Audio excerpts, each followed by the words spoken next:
네, 우리 다시 시작하겠습니다. 할렐루야. 네, 감사합니다.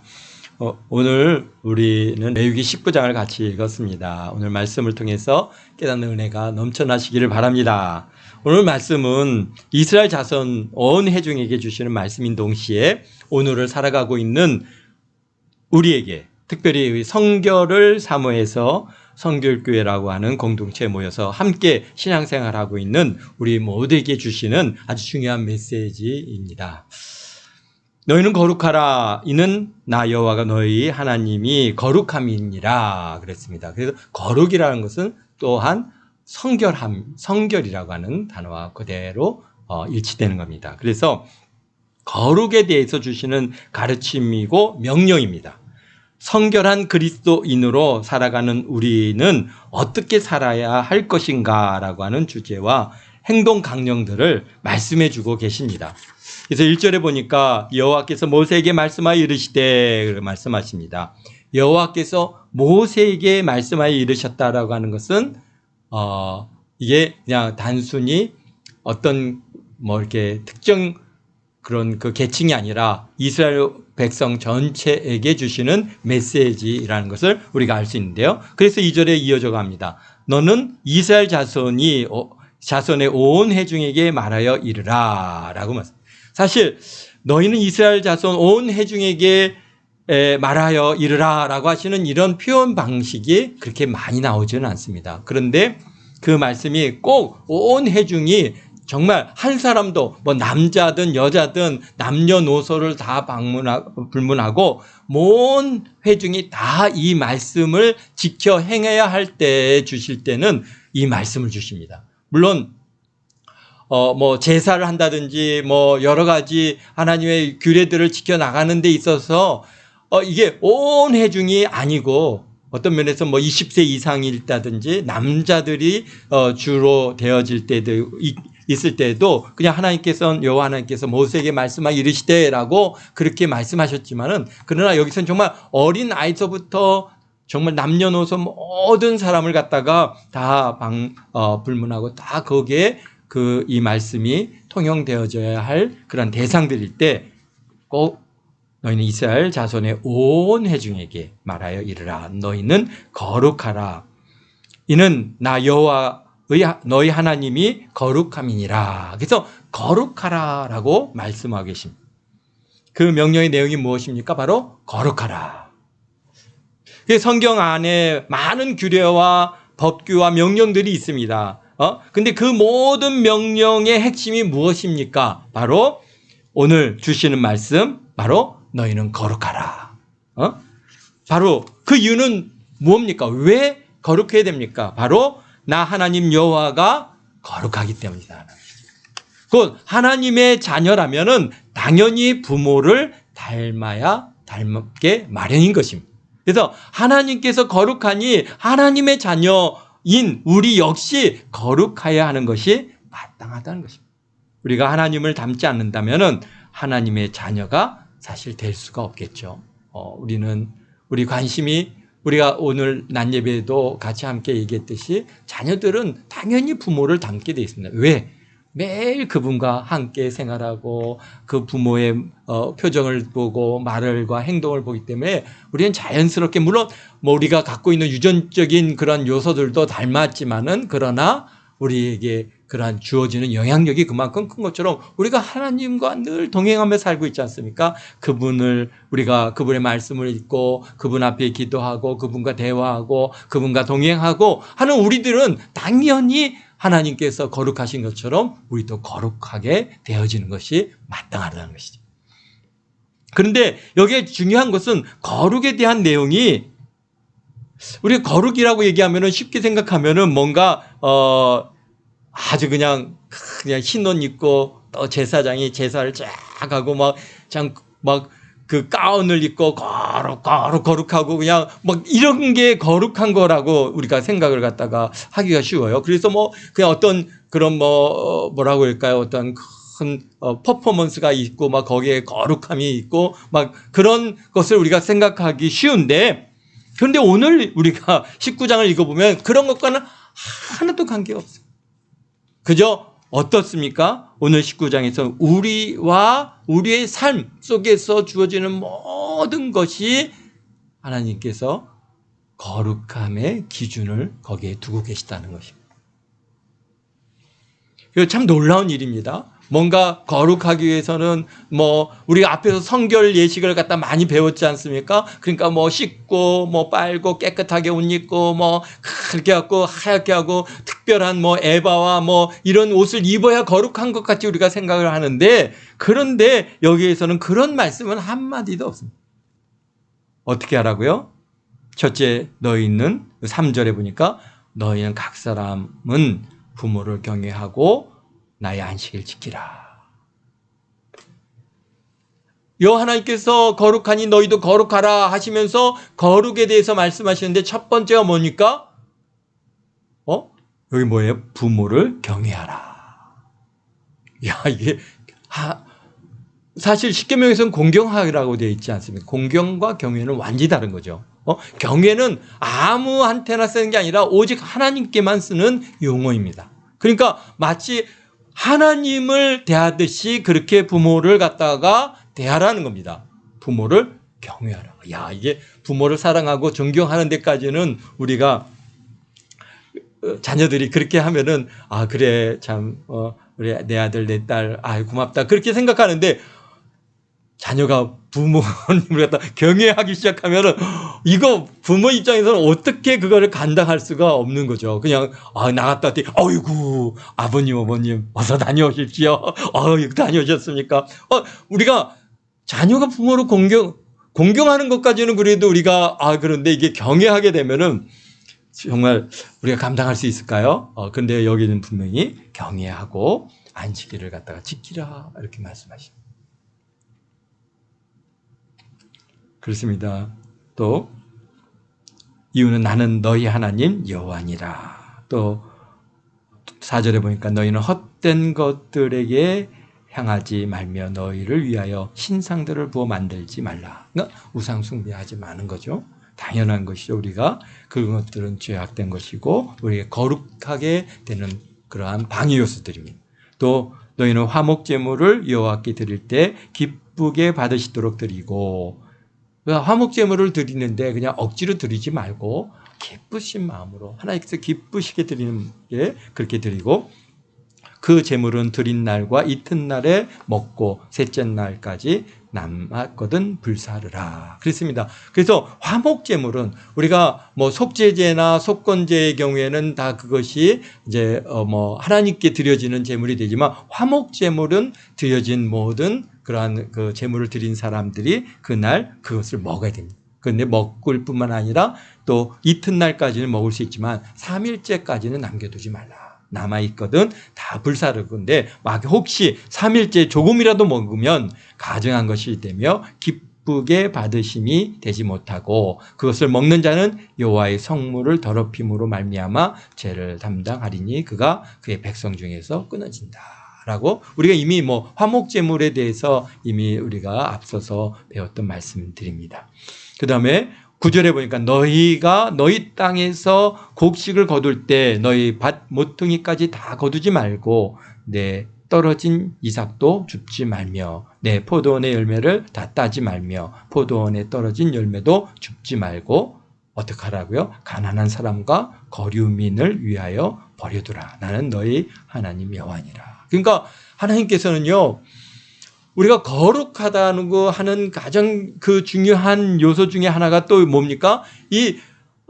남겨놓으라는 겁니다. 밭에 또는 논에 모퉁이에 또 거기에 떨어진 것들을 그렇게 싹 거두지 말고 거기 정말 어려운 사람들, 가난한 사람들, 거류민들을 위해서 버려두라. 그러면 그들이 와서 뭘 합니까? 이삭 줍기를 하죠. 이삭 줍기를 해서 그것을 가지고 그들이 이제 먹고 생활할 수 있는 그런 기회를 주시는 거야. 그러니까 하나님께서 주시는 이 우리의 거룩은 뭡니까? 남을 위해서 배려하는 마음을 굉장히 여기서 중요하게 말씀합니다. 특히 가난한 자들을 위해서 어떻게 해요? 정말 이렇게 우리가 배려하고 그들로 하여금 참 먹을 수 있는 기회, 그들의 생활을 할 수 있는 그러한 것들을 미리 그냥 공급해줘도 좋겠지만은, 그러나 거기에 버려둠으로써 그들이 와서 이삭 죽기를 해서 그것을 가지고 먹고 생활할 수 있는 그런 기반을 제공해 주라는 것입니다. 그 다음에 11절에 보니까 너희는 도적질하지 말며 속이지 말며 서로 거짓말하지 말며 너희는 내 이름으로 거짓 맹세할 할므로 내 하나님 여호와의 이름을 욕되게 하지 말라. 나는 여호와니라. 우리는 당연히 이것은 십계명에 있는 말씀들이니까 당연한 것이고요. 또 여기 너는 내 이웃을 억압하지 말며 착취하지 말며 품꾼의 싹을 아침까지 밤새도록 내게 두지 말며.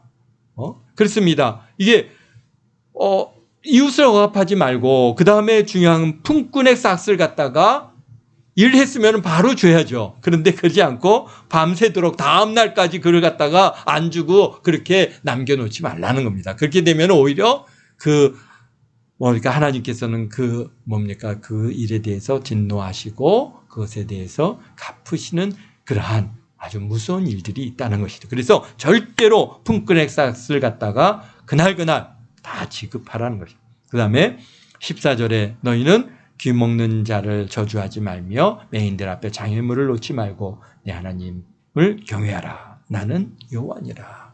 야, 정말 귀 먹은 자들을 저주하고 맹인 앞에 장애물을 놓는 것만큼 이렇게 악한 것이 어디 있겠습니까? 그러니까 그런 거 하지 않는 것이 거룩하다. 그러니까 우리 오늘 우리 삶을 이렇게 들이켜 보면은 사실 우리가 이러한 삶 속에서 굉장히 우리의 삶이 거룩하여져 있음을 많이 봅니다. 그런데 그러지 못한 사람들이 있습니다.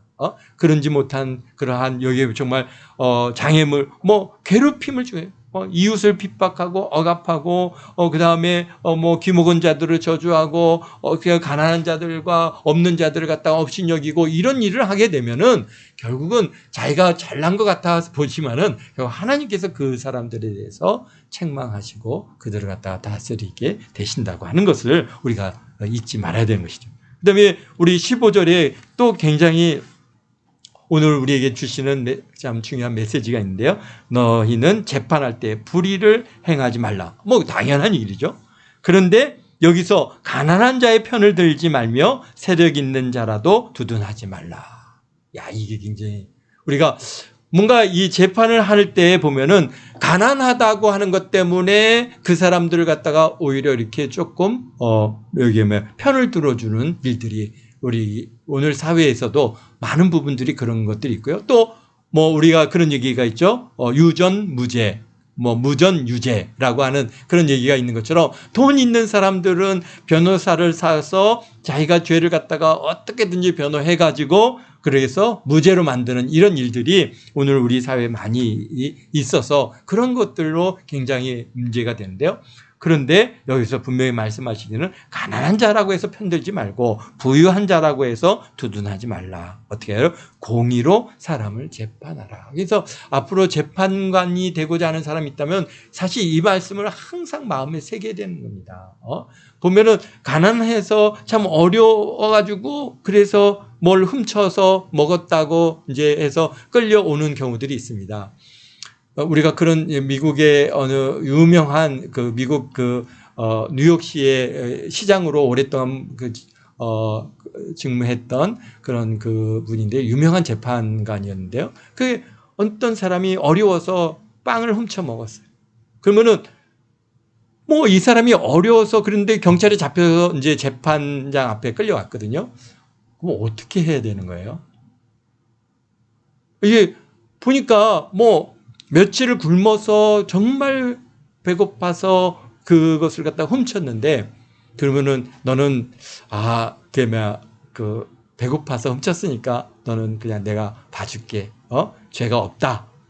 무죄 방면을 해줘야 되겠습니까?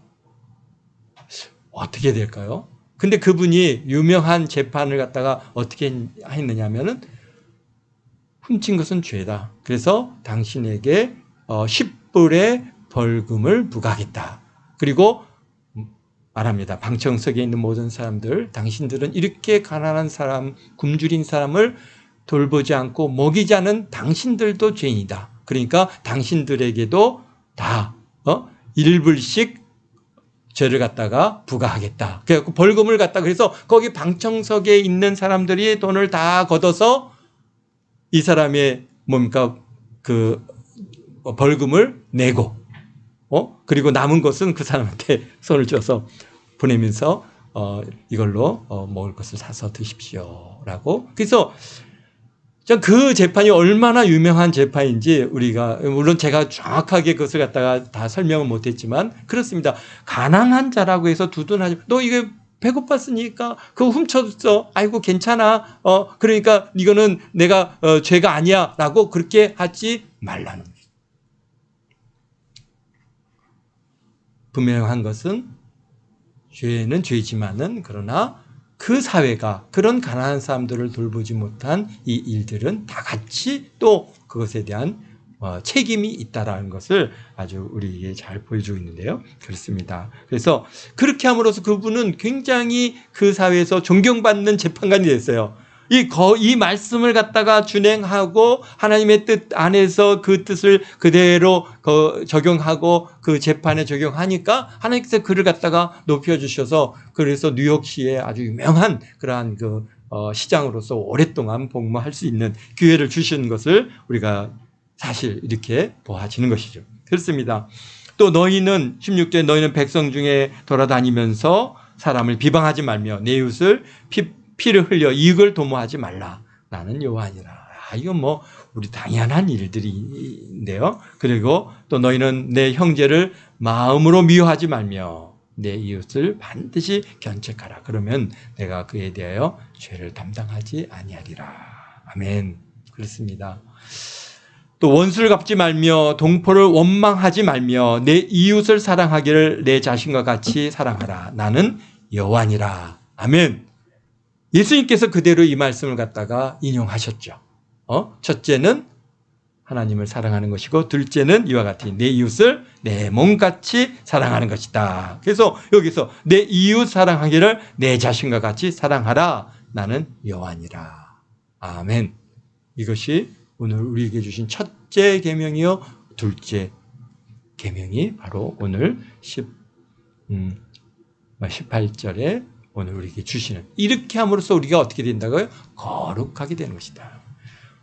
너희는 내 규례를 지킬지어다 내 가축을 다른 종류와 교미시키지 말며 내 밭에 두 종자를 섞어 뿌리지 말며 두 재료를 직조한 옷을 입지 말며. 이게 이제 우리가 우리에게 거의 적용이 잘 안 되는 부분이지만은 이 두 재료를 갖다가 직조하는 옷을 입지 말라. 라고 하시는. 근데 우리가 거의 요즘에 입는 옷들은 다 어땠습니까? 혼방이란 말이죠. 다 뭐랄까요? 양모와 그 다음에 화학 섬유를 갖다가 이렇게 서로 섞어 가지고 만들어 놓는 옷들을 우리가 다 입는데요.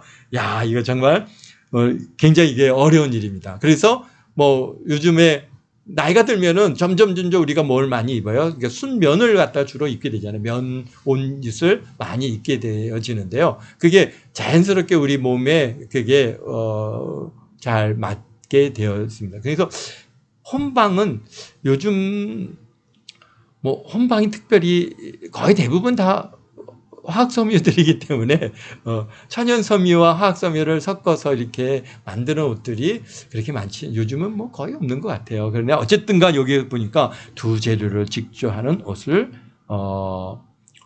입지 말라. 그러니까 그 당시에는 왜 그런 말씀을 주셨는지 잘 모르겠지만은 그러나 두 가지 뭔가를 이게 섞는 것에 대해서 굉장히 우리 하나님께서는 그것에 대해서 좋게 보시지 않습니다. 그 다음에 만일 어떤 사람이 다른 사람과 정혼한 후 이 말씀은 우리가 우리 삶에 거의 이제 우리 시대하고는 좀 다른 것이기 때문에 넘어가도록 하고요. 또 23절에 너희가 그 땅에 들어가 각종 과목을 심거든. 그래서 이제 과목을 갖다 가나안 땅에 들어가서 과목을 심으면은 3년 동안은 거기서 아무것도 따지 말라는 것이죠. 왜? 할례 받지 못한 것과 같은 것이기 때문에. 그 다음에 이제 넷째 해에는 그 과실이 거룩하니 그것은 또 하나님께 다 드리고 그러니까 첫 열매로 드리는 것이고 다섯째 해부터 그 열매를 먹을지니라. 근데 우리가 이렇게 보면요. 과목을 심어서 보면은 그렇게 한 5년 정도가 지나야 아주 제대로 된 그러한 과실을 갖다가 맺게 되어지는데요. 그렇기 때문에 이 말씀이 참 얼마나 하나님께서 중요한 말씀, 우리 그들이 설 있고 또 3년에 낳는 그러한 그 과일들의 경우에는 좀 뭐라 그럴까요? 그게 충분히 그 좋은 그런 열매를 내지 못하기 때문에 그런 건 건들지 않습니다. 지금도 그렇습니다. 그런데 한 5년째 해에 낳는 것부터 그것은 이제 열매를 먹을지니 그리하면 너에게 그 소산이 풍성하리라. 나는 너희 하나님 여호와니라. 그렇습니다. 너희는 무엇이든지 피채 먹지 말며 점을 치지 말며 술법을 행하지 말며 머리카락을 둥글게 깎지 말며 수온 것을 손상하지 말며 죽은 자 때문에 너희 살에 문신을 하지 말라. 문의를 놓지 말라. 나는 여호와니라. 그렇습니다. 오늘 요즘에 보면은 이 문신이 참 굉장히 많이 일반화되어져 가고 있어요. 참 너무 마음 아픈 일인데 참 여기에서 보면은 뭐 그게 그렇게 되는 영향 중에 하나가 운동선수들이 이게 몸에다가 문신을 갖다가 많이 하고 그런 농구 선수라든지 특별히 이제 농구 선수들이 주로 문신들을 많이 하는 것 같아요. 그러다 보니까 그것을 보고 이제 우리 젊은이들이 자꾸 그런 것들을 따라가고 그렇게 지금 참 이게 이 문신이 뭐 마치 이게 일반화된 것 같이 그렇게 여겨지고 있는데 분명히 하나님께서는 우리에게 말씀하십니다. 살에 문신을 하지 말라. 문의를 놓지 말라. 응?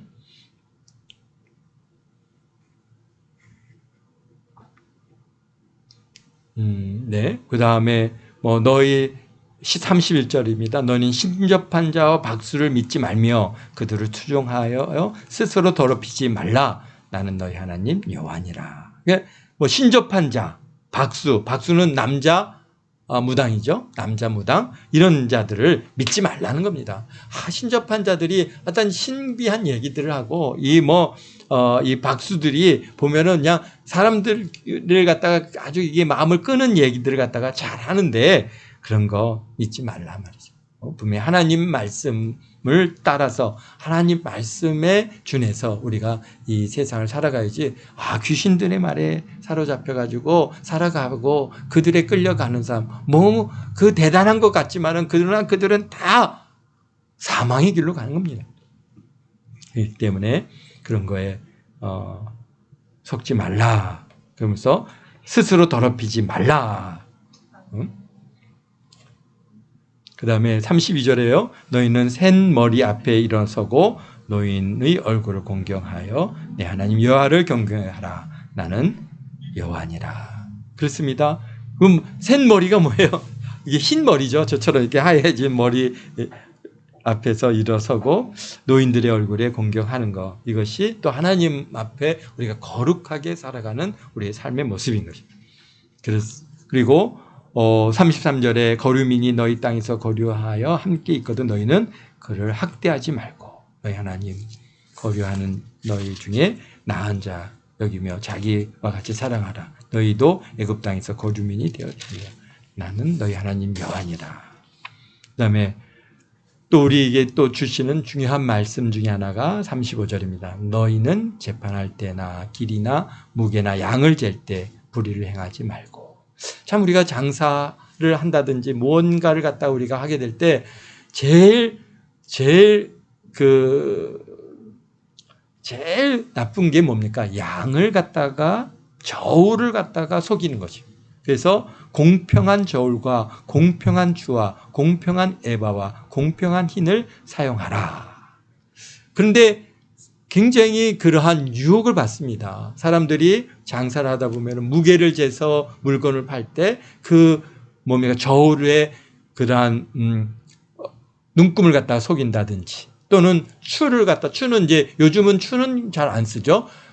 전에 무게를 갖다 잴 때 추를 이용해 갖고 무게를 재는데 그런 추의 무게를 갖다가 뭐 가볍게 만들어 놓는다든지 또는 에바와 흰은 이제 부피를 재는 도구들인데요. 그러니까 우리가 보면은 뭐 얼마 전에도 우리 이제 영록이하고 이렇게 기름 등유를 사러 갔다 오는데 전에 한번 등유를 갖다가 이렇게 여기 앞에 주유소가 문을 닫는 바람에 도저히 이제 갖고 올 수가 없어서 이제 배달하는 사람을 통해서 이제 등유를 한번 구입해 본 적이 있습니다. 그런데 보니까 이 등유통이 뭐 이게 20리터짜리에 이렇게 뭔가 쑥쑥쑥쑥 들어갔어요. 그래가지고 분명히 20리터 통인데 양은 20리터가 안 나오는 거예요.